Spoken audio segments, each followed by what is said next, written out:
Paz, irmãos.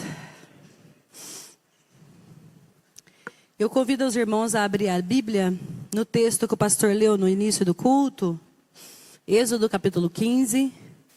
Vamos reler os versos 22 ao 27. Obrigada. Êxodo 15, 22 ao 27. Diz assim: Depois, Moisés conduziu Israel desde o Mar Vermelho até o deserto de Sur. Durante 3 dias caminharam no deserto sem encontrar água. Então chegaram a Mara, mas não puderam beber das águas de lá porque eram amargas. Esta é a razão porque o lugar se chamava-se Mara. E o povo começou a reclamar a Moisés, dizendo: Que beberemos? Moisés clamou ao Senhor, e este lhe indicou um arbusto. Ele o lançou na água, e esta se tornou boa.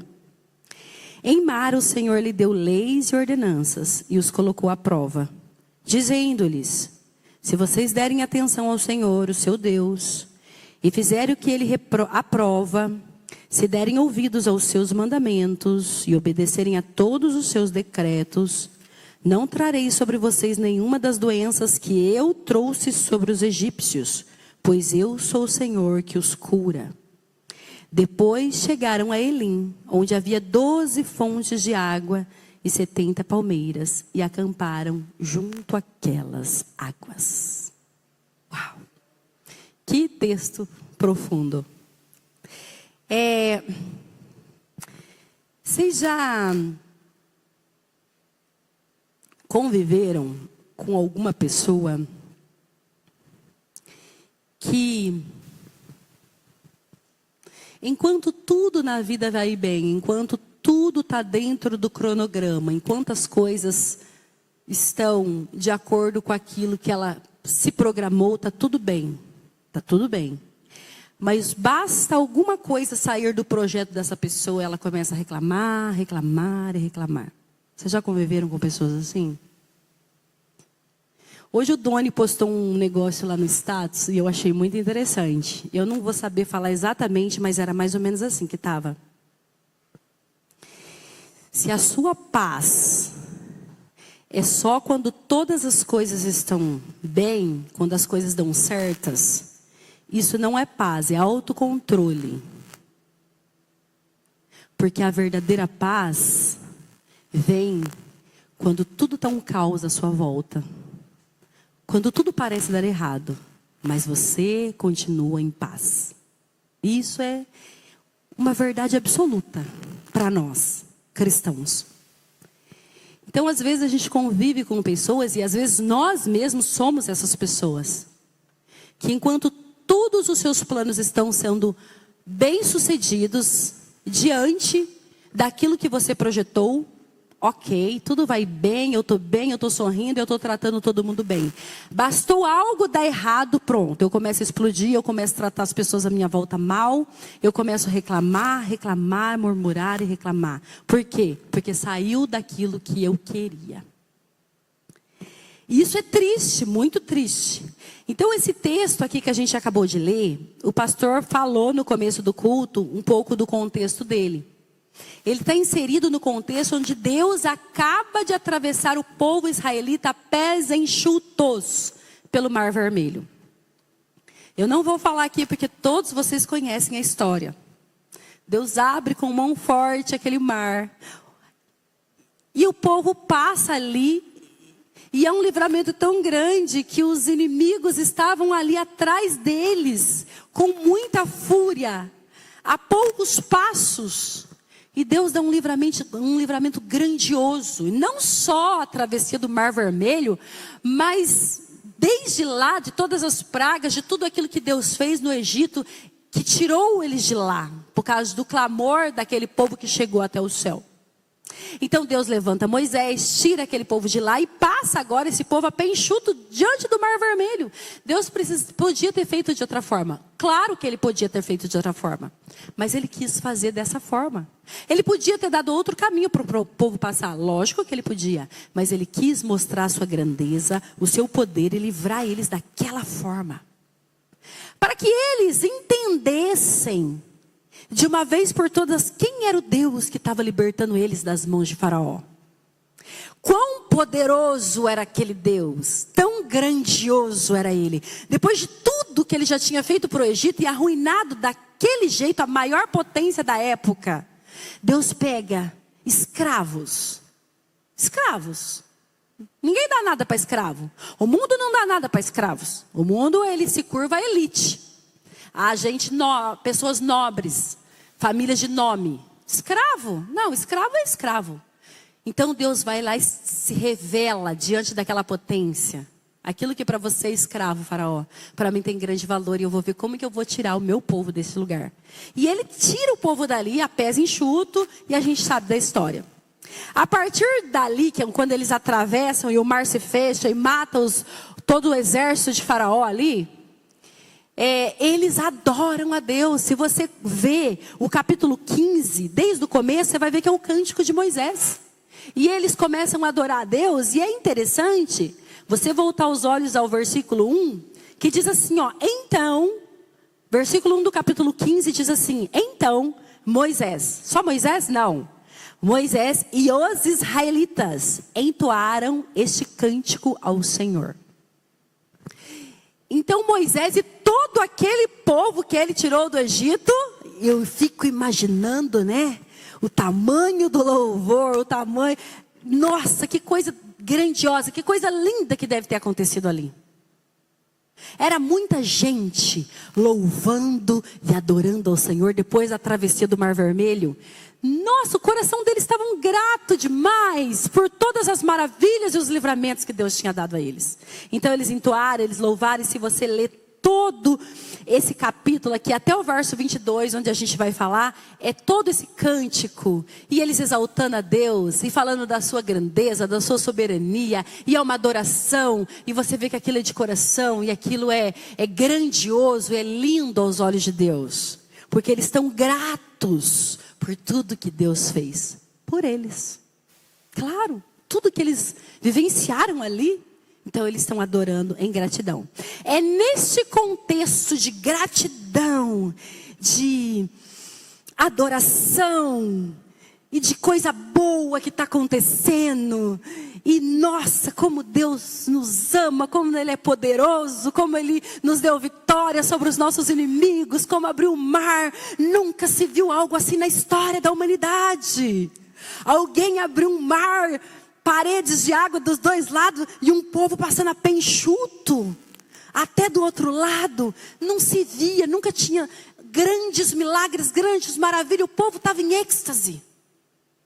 E a adoração estava assim, um negócio. Você já viu que pessoas, quando eles recebem uma vitória, uma bênção, uma coisa, algo assim grandioso, eles adoram assim que chega a trepidar o lugar. Tanto que adoram. Bom, é nesse clima de adoração que a gente entra no verso 22. O povo está...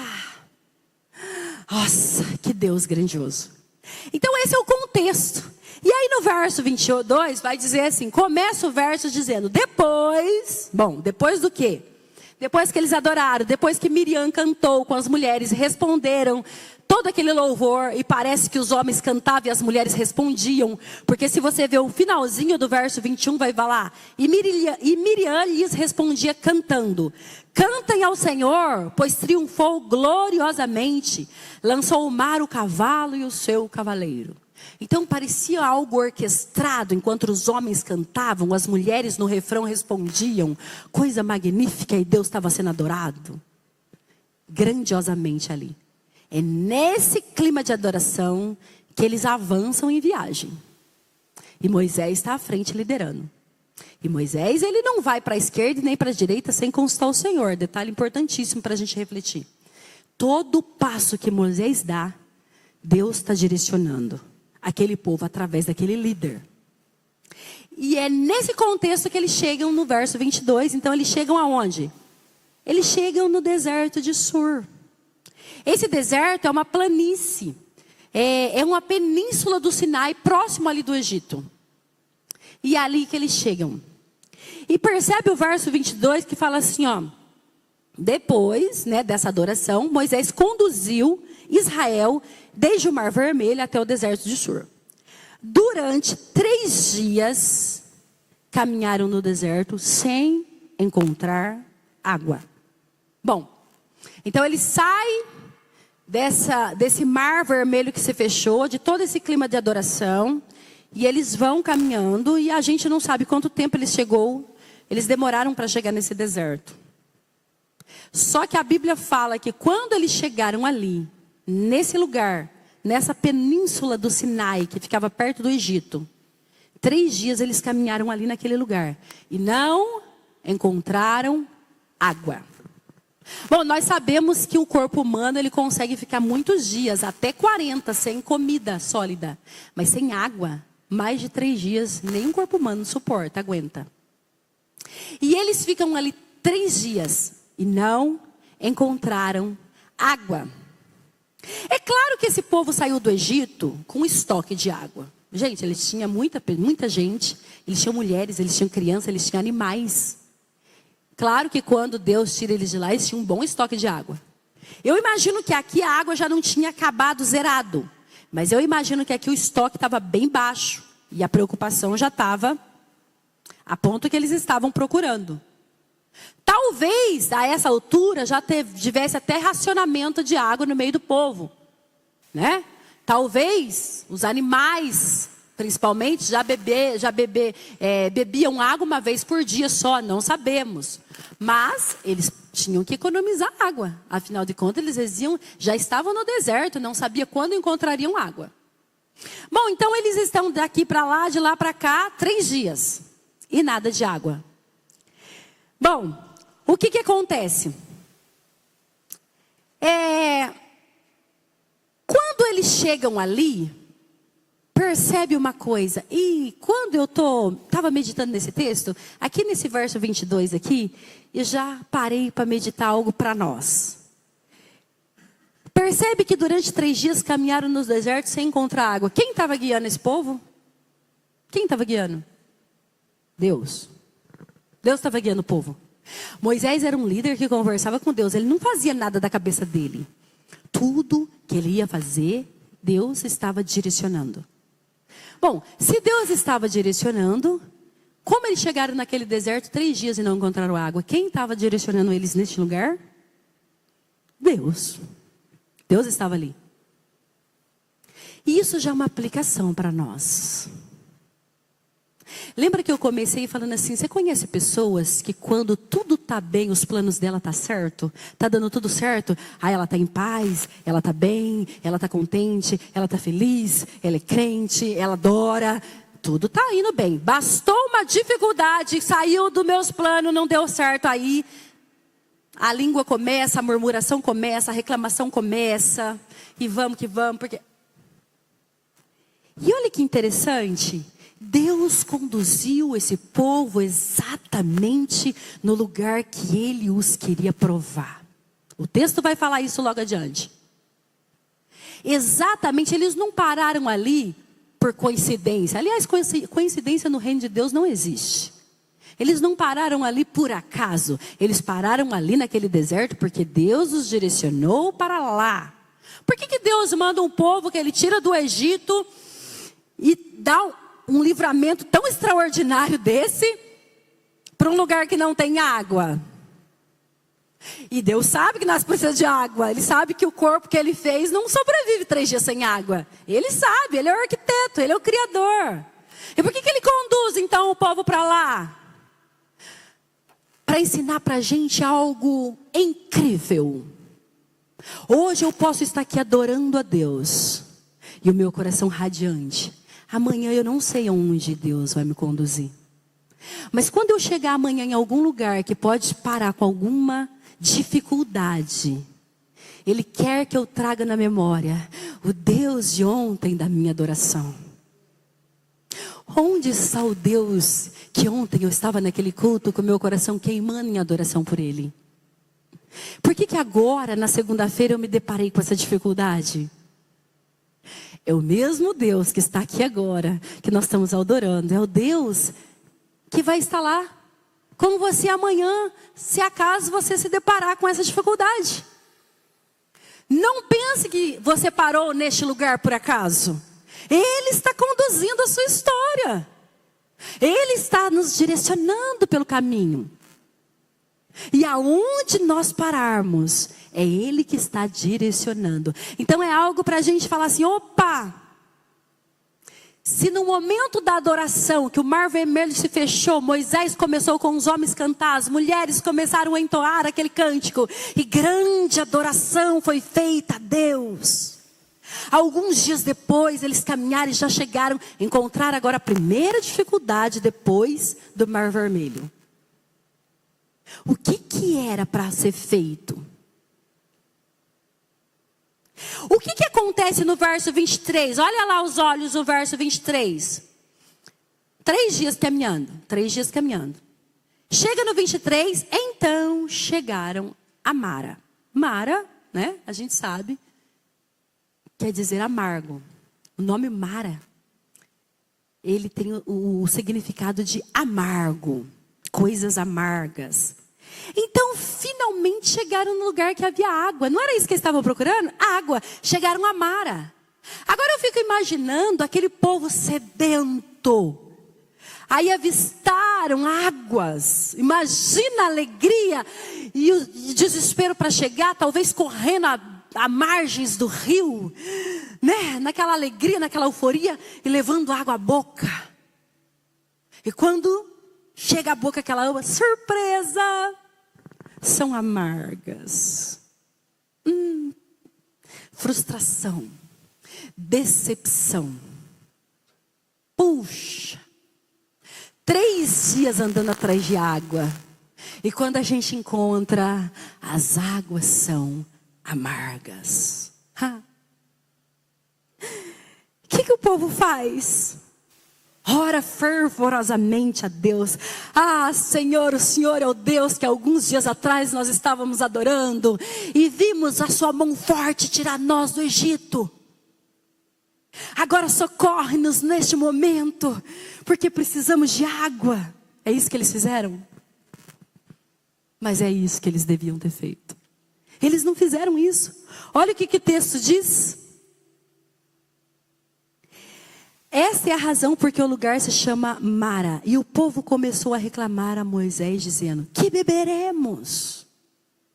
Então, quando eles chegam ali naquele lugar, em vez deles lembrar que alguns dias atrás eles estavam adorando a Deus por todos os benefícios que Ele deu e todos os livramentos, agora eles começam a culpar Moisés por tudo aquilo ali.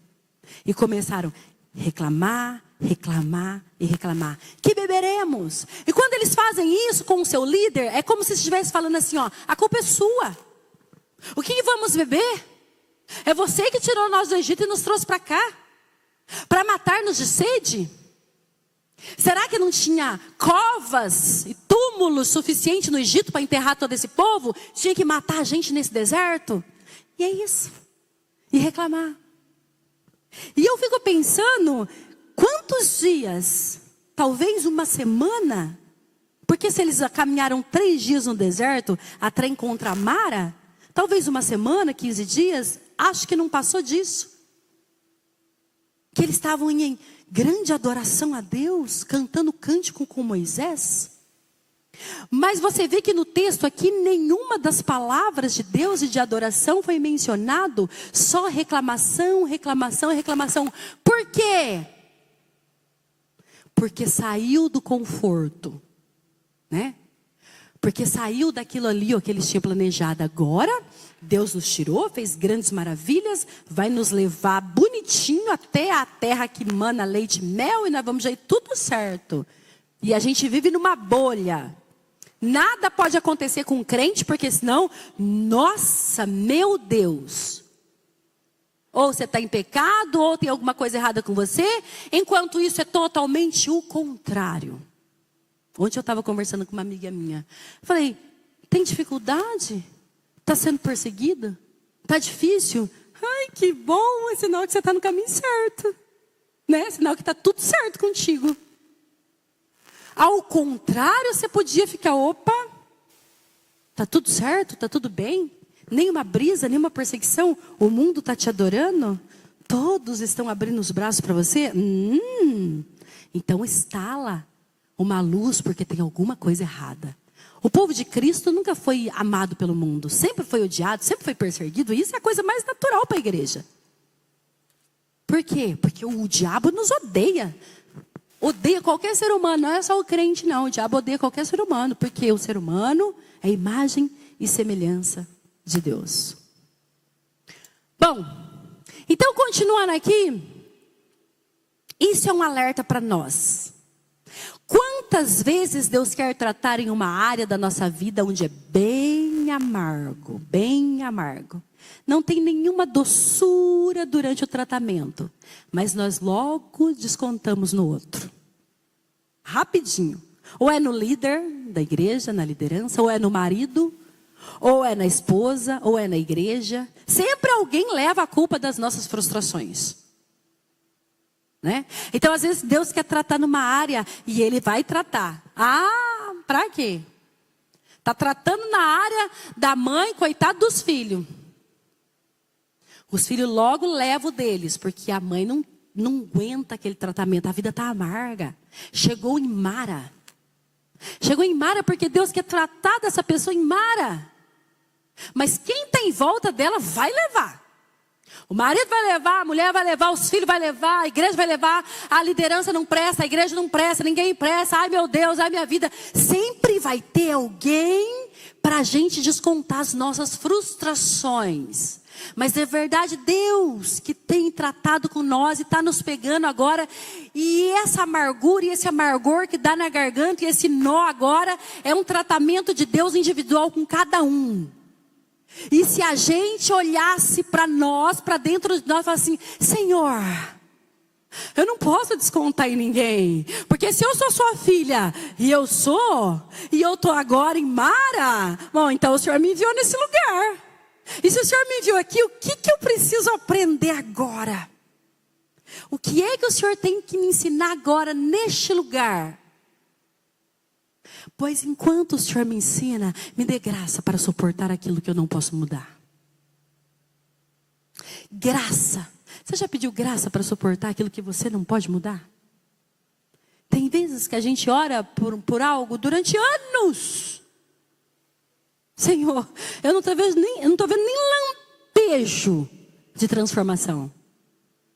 E aí a sua oração muda, você fala, Senhor, eu não estou duvidando que o Senhor possa fazer. Mas eu vou mudar a minha oração agora. Eu vou pedir graça para suportar aquilo que eu não posso mudar. Porque às vezes a gente fica tentando, e isso desgasta. E aí você começa a atirar para todos os lados e respingar nas pessoas que estão à sua volta. Então num dia nós adoramos e no outro dia reclamamos. No domingo adoramos e na segunda... Chega na escola, no trabalho, na vizinha ou em qualquer lugar. Mas a gente esquece que talvez nem 24 horas atrás nós estávamos aqui de mãos levantadas e falando, ó Deus, Tu és santo, santo, digno, maravilhoso, poderoso, grandioso. E Ele é. E algumas horas depois nós estamos lá, nossa, mas que coisa, isso aconteceu, mas por que tem assim, por que tem que ser assado, mas que droga, mas que isso, mas que aquilo. Eu até marquei aqui, olha o que o Tiago fala sobre isso, em Tiago capítulo 3, versos do 9 ao 12. Diz assim, com a língua bendizemos o Senhor e Pai, e com ela amaldiçoamos os homens, feito à semelhança de Deus. Da mesma boca procedem bênçãos e maldição. Meus irmãos, não pode ser assim. Acaso pode sair água doce e água amarga da mesma fonte? Meus irmãos, pode uma figueira produzir azeitonas ou videira figos? Da mesma forma, uma fonte de água salgada não pode produzir água doce. Isso que Tiago fala é um fato. Figueira produz figo, gente. Videira produz azeitona. Isso é o normal. Quem é que não sabe disso? Água salgada jorra água salgada. Água doce jorra água doce. Isso é o ordinário. Essas coisas naturais. Essas coisas normais. Mas peraí. Olha só o que diz o verso 25. Olha o que diz o verso 25. Moisés. O que Moisés fez?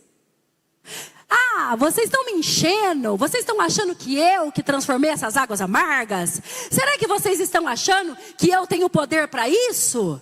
E gritou com ele, esperneou com ele. Foi isso que Moisés fez? Não. O que Moisés fez? Moisés clamou ao Senhor.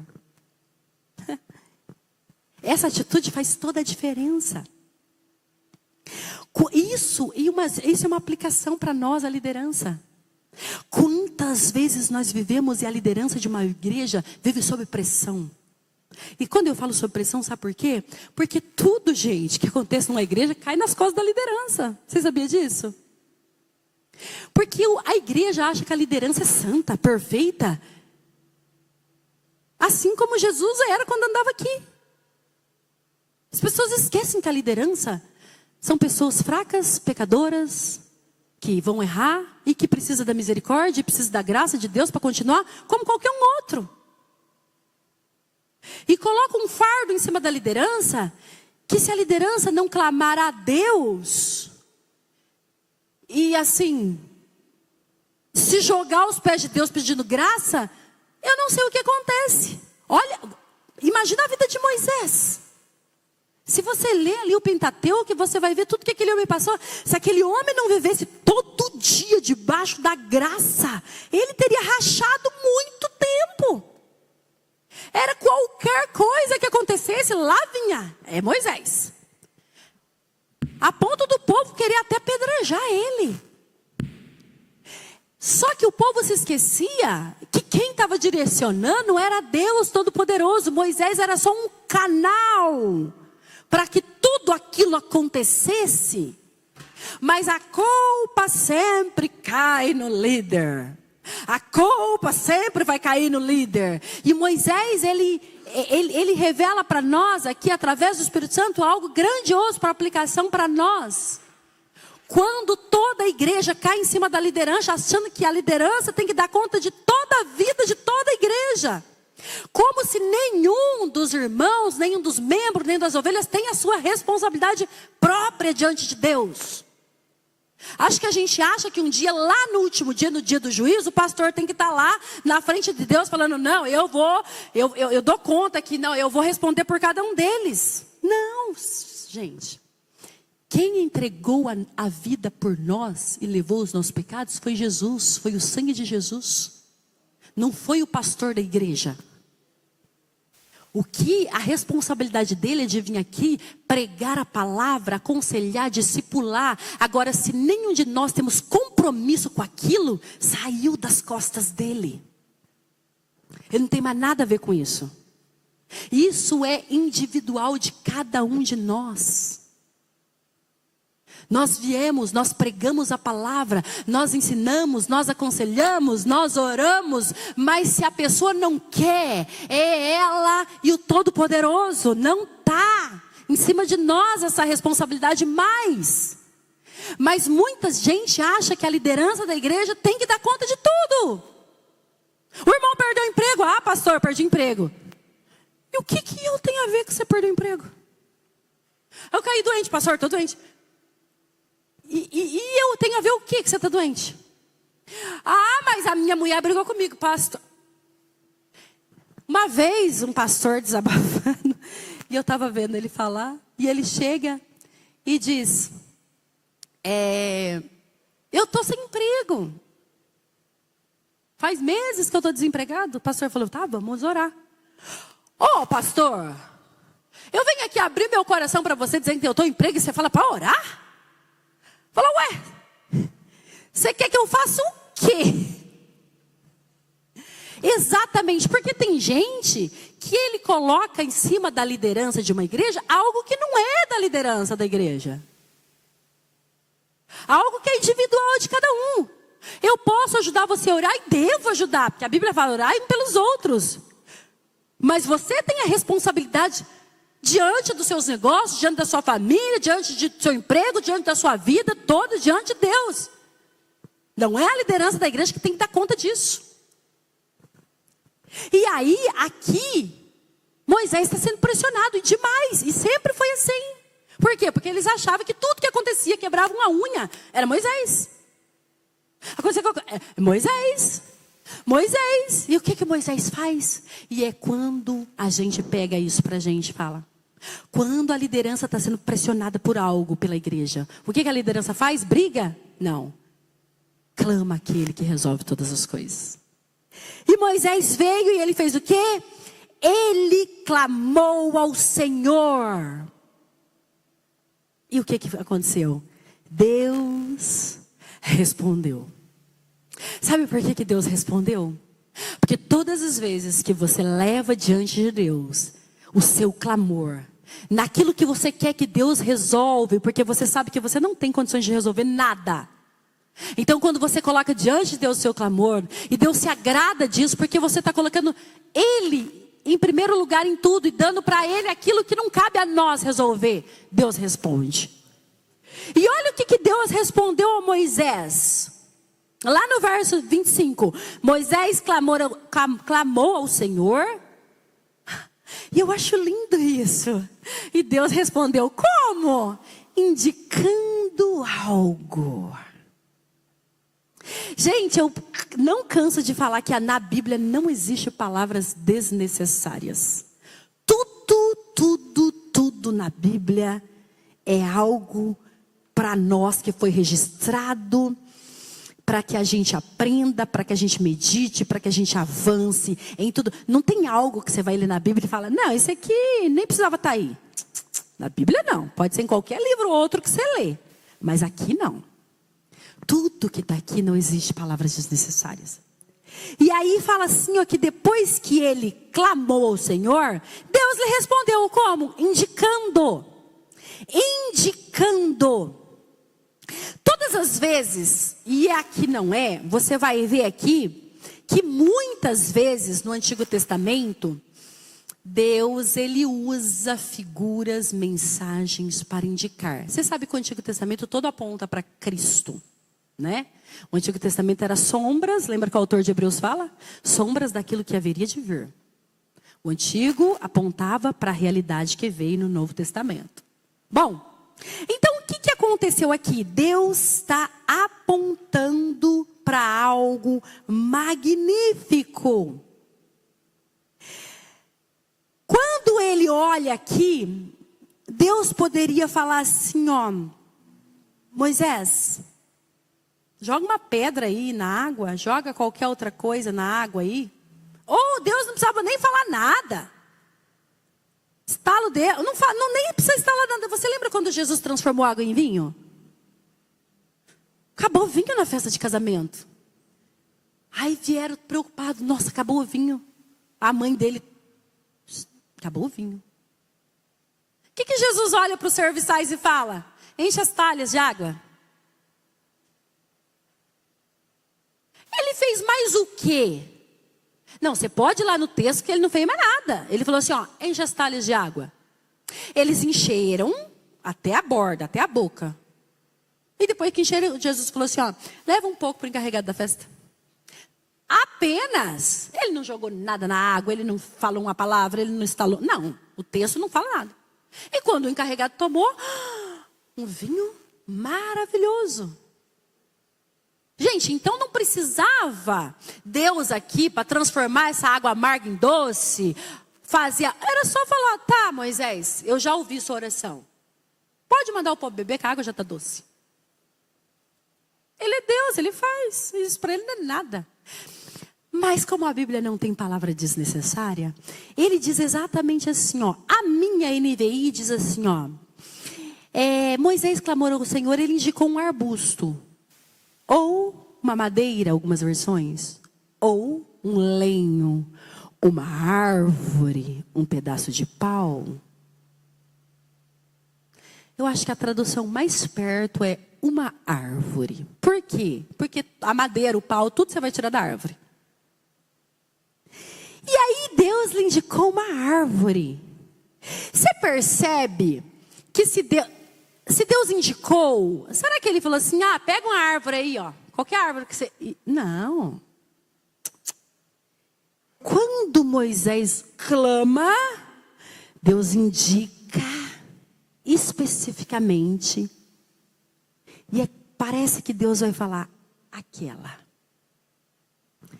árvore, Moisés. Então Moisés vai cortar essa árvore, vai derrubar essa árvore, e vai pegar o tronco, joga na água. Isso é incrível. Eu estava lendo alguns comentaristas, e eles já fizeram várias pesquisas naquela região, para ver se existe alguma árvore ali que tem essa finalidade de tirar o amargo de água ou de alguma outra coisa, porque tem água que é remédio, e tem uma série de coisas. E nunca foi encontrado ali naquela região uma árvore que possa fazer isso, tirar o amargo de uma água. Então sabemos que aqui ocorreu um milagre, como tantos outros que Deus fez diante deles. Mas esse não... Você percebe que os milagres que Deus faz não são milagres. Deus faz um milagre por fazer milagre. Não. Deus não faz milagre só por fazer milagre. Todo milagre na Bíblia, se você perceber, ele está te contando, ele está te dando uma mensagem, né?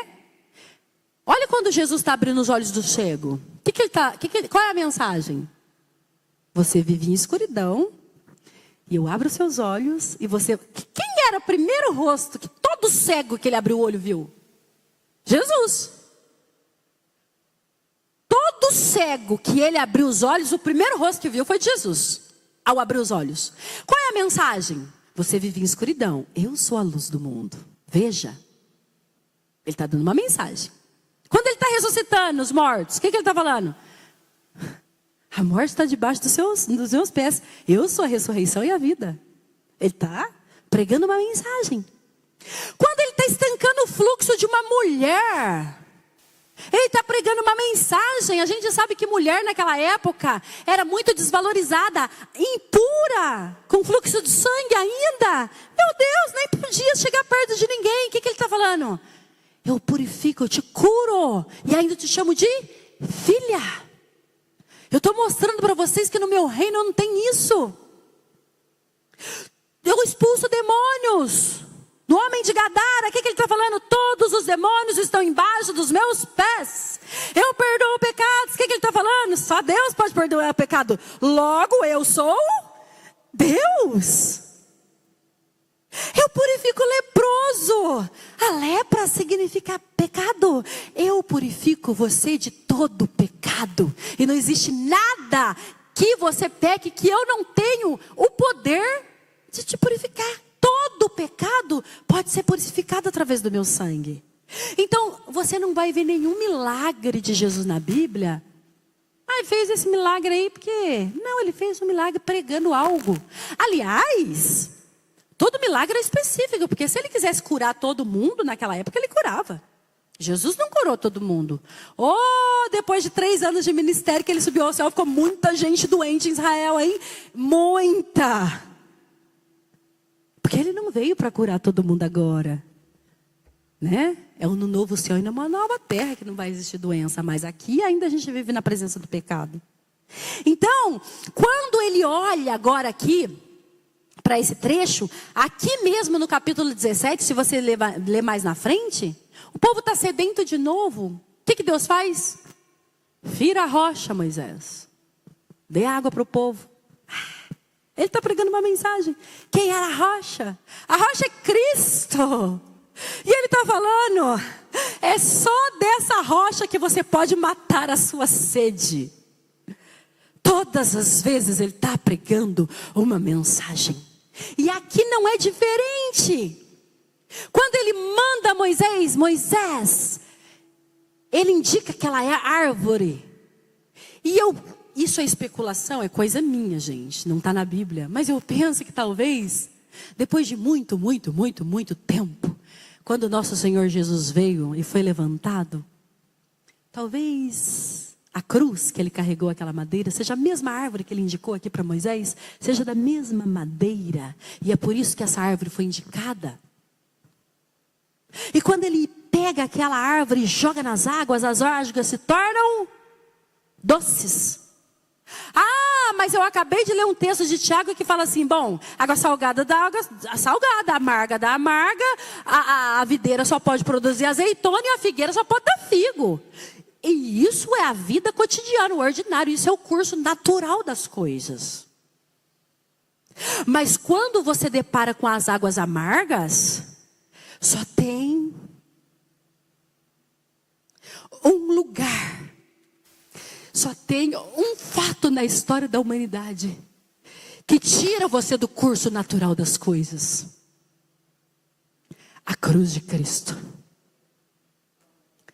Não existe outro lugar que vai haver transformação. É só através da cruz de Cristo que águas amargas se tornam doces. Não existe o curso natural.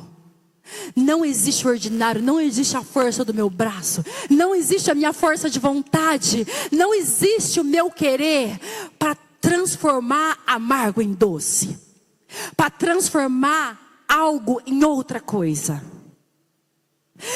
Deus está indicando para aquele povo uma mensagem. Há 3 dias atrás vocês me adoravam. Agora vocês estão deparando com águas amargas no meio de um deserto. Vocês estão na primeira dificuldade depois que eu tirei vocês de mão forte do Egito. Vocês não deviam estar reclamando. Vocês deviam estar clamando a mim como meu líder, meu servo Moisés. Mas Moisés, eles ainda não conhecem. Mas eu vou indicar para eles aonde que as águas amargas se tornam doces.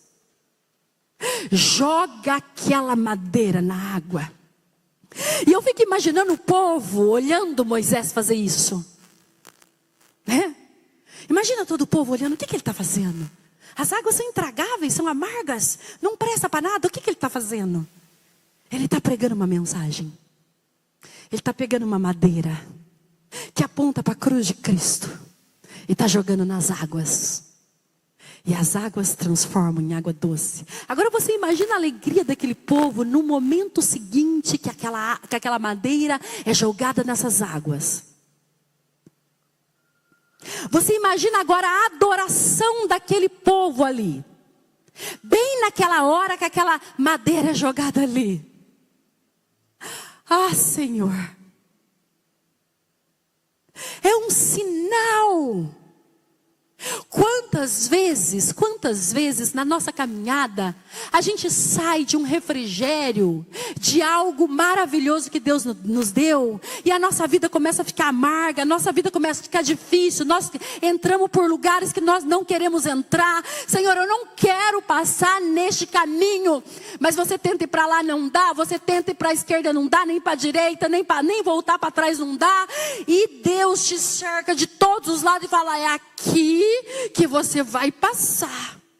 Mas Senhor, aí está difícil, tem espinho, pedras, está difícil para enfrentar este lugar que o Senhor quer. O Senhor está me espremendo nesse caminho. E mesmo que você se debata, você não consegue sair dali, porque a vontade do Senhor é que você continue exatamente ali. E quando está bem amargo, bem difícil, só tem uma mensagem que vem na nossa cabeça: olhe para a cruz, olhe para lá, olhe para lá. Você que é mais amargo do que o meu filho, que enfrentou aquela cruz, dias amargos, dia de angústia. O nosso Senhor Jesus, angustiado até a morte, sua alma angustiada, aquele amargor daquele dia, carregando aquela cruz, naquele lugar difícil, para que hoje eu e você estivéssemos aqui. Então não tem para onde nós fugirmos. Todo caminho, toda direção que leva a Deus como Pai, só pode ser trilhado se os nossos olhos estiverem fixos na cruz. Eu não tenho para onde ir. E muitas vezes a gente quer meio que espreitar e sair, porque quem é que quer beber água amarga? Ah, Senhor, não dá. Certa vez lá em Números 21, se não me engano, sabe o que acontece? O povo se rebelou contra Deus. Da ira de Deus, ele manda serpentes venenosas. Aquela serpente mordia o povo e muitos morreram. Porque a ira de Deus se estendeu sobre eles. E aí o que acontece? Eles vão até Moisés. Claro, o líder, sempre o líder. Eles vão: Moisés, pecamos contra Deus. Ore por nós. E Moisés vai clamar ao Senhor. E o Senhor fala: Moisés, faz uma serpente de bronze, coloca ela no alto de um poste, de um pedaço de pau, e diga ao povo: todo aquele que for picado pela serpente, que olhar para aquela serpente de bronze, não morrerá.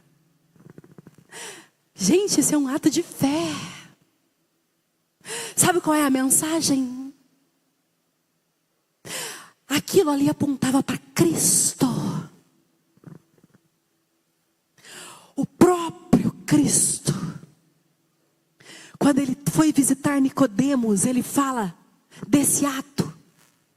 Assim como a serpente foi levantada do deserto, convém que o Filho do Homem seja levantado.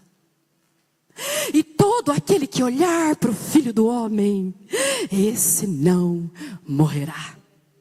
Aleluia. É uma mensagem. Eles tinham que acreditar. Se a cobra, se a serpente viesse e picasse, o que eu vou fazer? Não tem nada que você possa fazer. Só tem uma coisa. Olhe para aquela serpente de bronze, lá em cima, no alto daquele poste de madeira, com fé. E se você olhar com fé, não morrerá. Esse era o único livramento. Não tinha outro jeito de se livrar da picada da serpente. Deus mandando uma mensagem. Não existe outra coisa para você fazer da sua vida. Não existe outro lugar que você vai ter vida e vida com abundância. Só existe um lugar. Olhe para a cruz. Olhe com fé para aquele que for pendurado naquela cruz. É só diante desse episódio que as águas amargas da sua vida podem se tornar doce. É só diante desse episódio. Bom, continuando aqui no texto, no verso 25, parte B. Ele fala assim, ó: depois que Deus indicou a árvore, e ele lançou nas águas, e elas se tornaram boas, em Mara, o Senhor lhe deu leis e ordenanças, e os colocou à prova. Percebe que foi em Mara que Deus deu lei e ordenanças para eles? Por quê? Porque foi ali que Deus os colocou à prova. Tudo que Deus já tinha feito com esse povo no Egito, tudo que eles já tinham presenciado da presença de Deus. Você já foi em algum lugar que você começa o primeiro ano letivo, você não sabe nada da matéria, você não estudou, você começa uma faculdade, você não sabe nada. Aí no primeiro dia de aula o professor fala: ó, hoje é prova. Hã? Prova. Os alunos falam, prova do quê? Ah, prova dessa matéria que eu vou começar a ensinar para vocês amanhã. Mas hoje é prova. Pirado um professor desse, né? O que os alunos vão fazer? Vai tirar tudo zero. Claro, óbvio. Como é que você pode aplicar uma prova se você não ensinou nada para eles? Como que você pode dar uma prova assim? Você acha que Deus perfeito, do jeito que é, Ele é um professor que vai te dar uma prova sem antes Ele te aplicar a matéria? É claro que não. Olha quantas coisas grandiosas esse povo viu no Egito. Olha, você já viu na história da humanidade alguém atravessar um mar? Andando no meio dele? Não, é só nesse episódio. E depois lá no Jordão, quando eles chegaram lá na terra de Canaã. Não existe outro episódio. Eles viram muita coisa. Deus se revelou a eles de várias maneiras. Eles o adoraram, eles viram tudo. Opa, agora chegou o momento da prova. Vamos ver se meus filhos aprenderam o que eu os ensinei. Né? E às vezes a gente acha que quando a prova chega, a gente tem que fazer tudo certinho, né? Aí eu fiz tudo certinho e passei na prova. Mas o primeiro teste é, quando a prova chega, onde estará o seu coração? Deus vê. Quando Ele aplica a prova, o primeiro teste é, qual vai ser a sua atitude diante das águas amargas? Diante da dificuldade? Você já vai começar a reclamar? Poxa, já declinou na prova.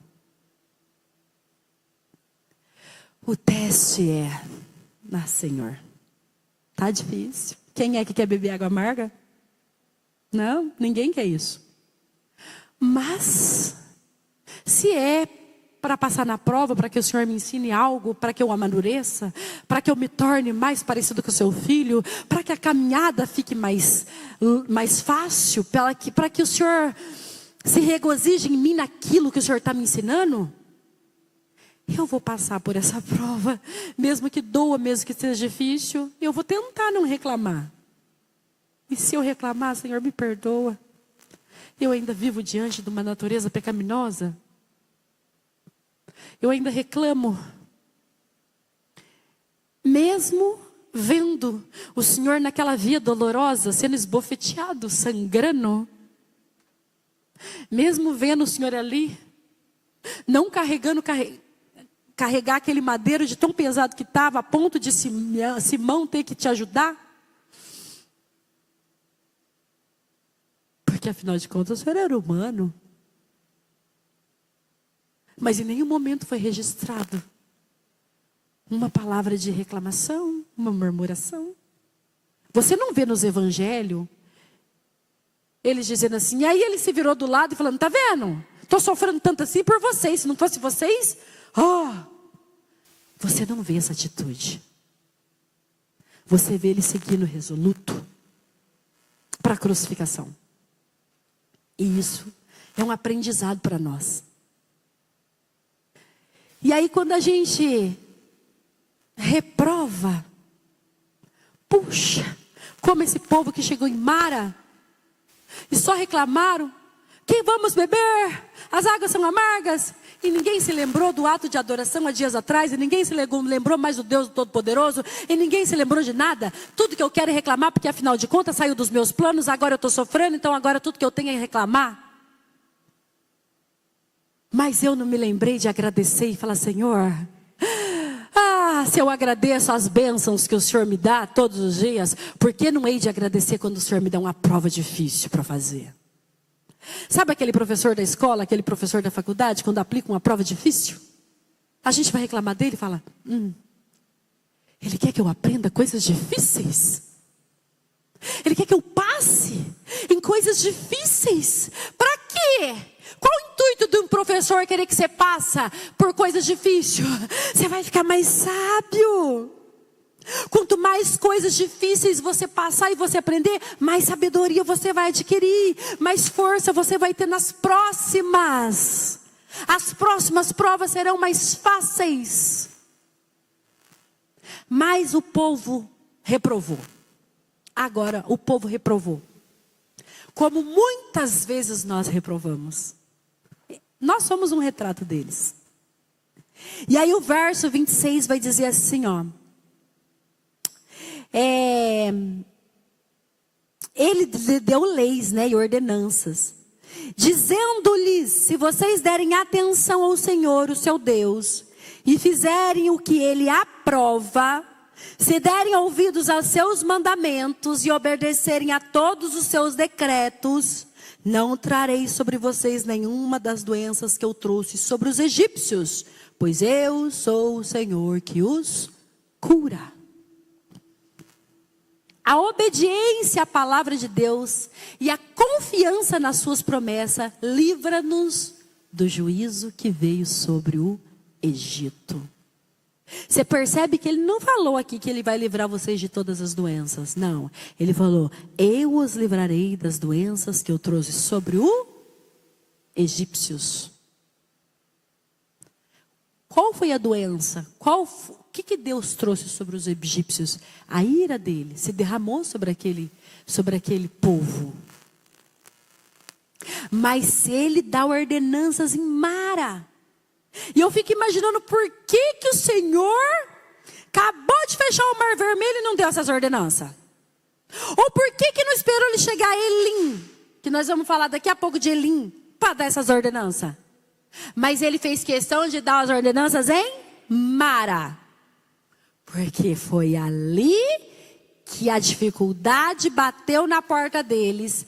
E foi ali que Deus indicou a cruz de Cristo. Todas as vezes que vocês não tiverem condições de entender algo que está acontecendo na sua vida, porque muitas coisas a gente não vai entender. Às vezes o Espírito Santo vai revelando, às vezes ele se cala, às vezes ele não revela.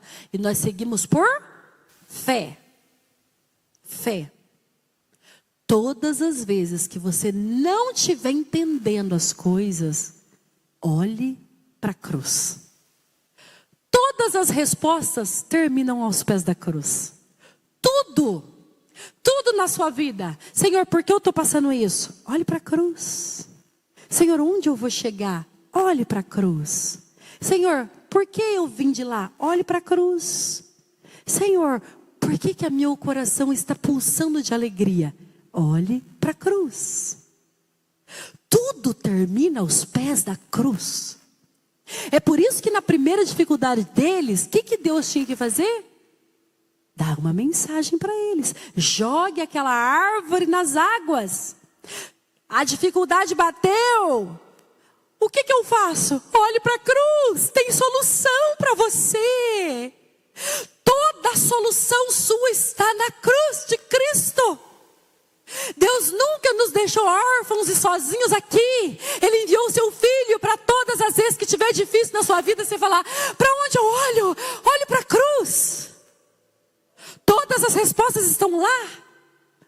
Tudo que você procura está lá aos pés da cruz de Cristo.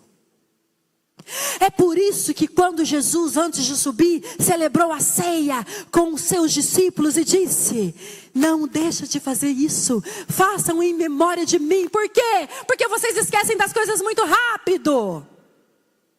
Se ninguém estiver pregando e repetindo aqui para vocês direto, já se esquece. Você lembra quando Josué introduziu o povo na terra? A Bíblia fala que depois que Josué morreu, a próxima geração já não conhecia o Senhor. Esquece muito rápido. Deuteronômio é um livro que Moisés está repetindo. Por quê? Para não esquecer. Mas depois eles esquecem mesmo assim. É por isso que o Senhor Jesus falou assim, ó: façam o quê? A ceia. Por quê? Em memória de mim. Ah, por quê, Senhor? Eu tenho que ir lá na ceia tomar um pouquinho de vinho e comer um pedacinho de pão? Não, você tem que fazer isso. É um símbolo para que você se lembre da cruz. Olhe para a cruz. Então a gente celebra a ceia uma vez por mês para você falar assim: meu Deus, eu passei esse mês inteiro patinando nisso aqui. Era isso. Por que eu fiquei nesse lugar amargo esse tempo todo? Só tem um lugar que pode transformar tudo isso, a cruz. Mas às vezes a gente põe a nossa vida no piloto automático, começa a fazer tudo que a gente tem que fazer assim, ó. E chega no culto de ceia, depois de um mês, no próximo mês, ai, culto de ceia, vamos lá. O que você está fazendo aqui? O que a gente veio fazer aqui hoje? A gente veio lembrar. A gente veio trazer na memória. A gente veio lembrar que um dia o Deus poderoso se fez carne e habitou entre nós. E morreu naquela cruz massacrado.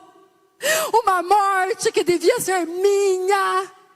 E eu não posso continuar nesse lugar amargo, uma vez que Ele transforma todas essas coisas. Então às vezes a gente patina muito naquilo que Deus já resolveu há mais de 2000 anos atrás. E nós estamos patinando num problema que Ele já levou. Porque a nossa adoração tem que ser diária. Não só lembrar dele uma vez por mês. Olhe para a cruz. Foi por isso que neste lugar difícil, Deus deu as leis e as ordenanças. Por quê? Porque é muito fácil obedecer a Deus quando tudo vai bem. Oh, sua conta está no azul, tem dinheiro lá para você gastar. Ó, Natal está chegando, olha que maravilha. Tem dinheiro para eu fazer festa, para eu gastar, para eu comprar presente, para eu fazer isso. Minha saúde vai boa, está tudo bem, que lindo. Ai, Senhor, obrigada. Nossa, como é fácil. Como é fácil obedecer Jesus na bonança, como é fácil no culto. Nossa, está tudo lindo, eu vou na igreja adorar a Deus, porque eu estou tão feliz.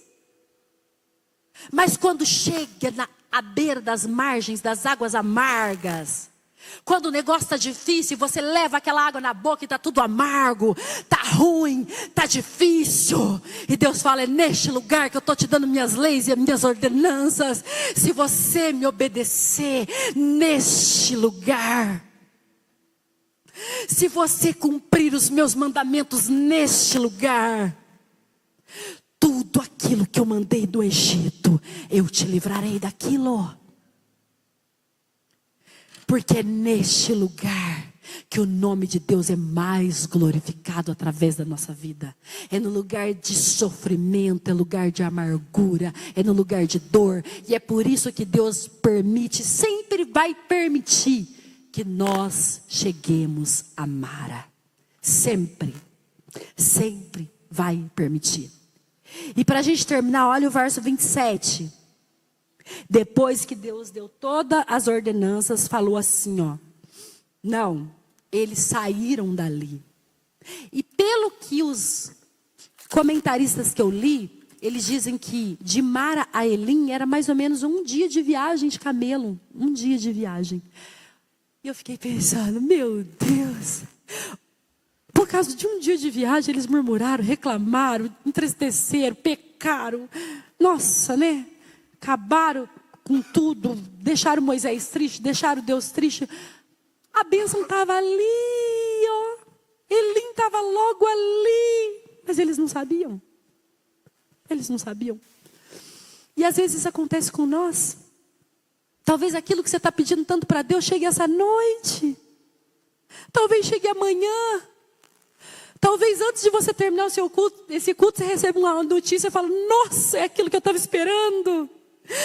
Mas eu estou reclamando agora. E às vezes está tão perto que a gente nem imagina. E eles chegaram a Elim, olha lá o verso 27. Depois de um dia de viagem, chegaram a Elim. O que tinha em Elim?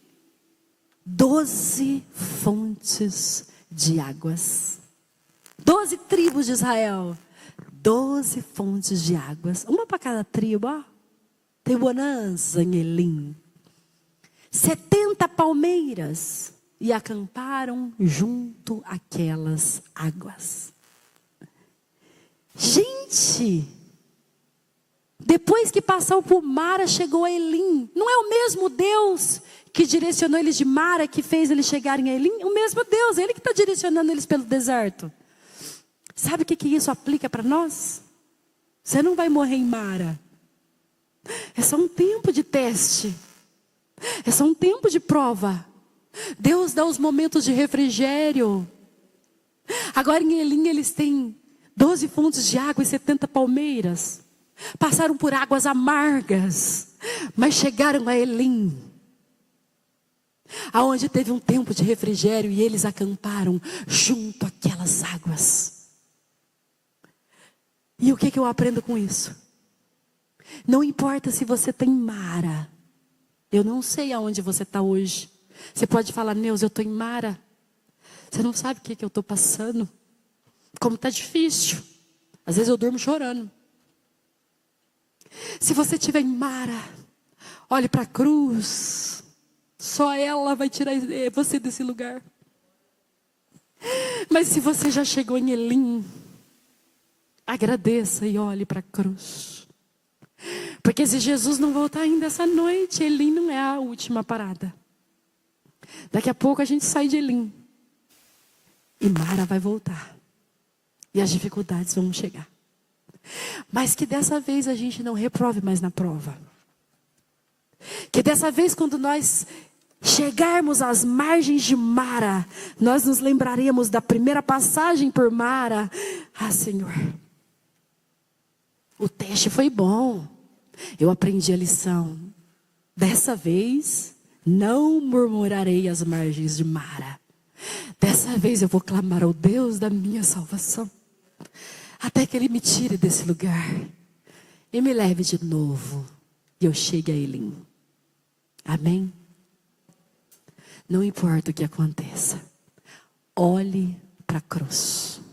Olhe para o sangue de Jesus. O Deus da paz, que pelo sangue da aliança eterna, trouxe de volta dentre os mortos o nosso Senhor Jesus, o grande pastor das ovelhas.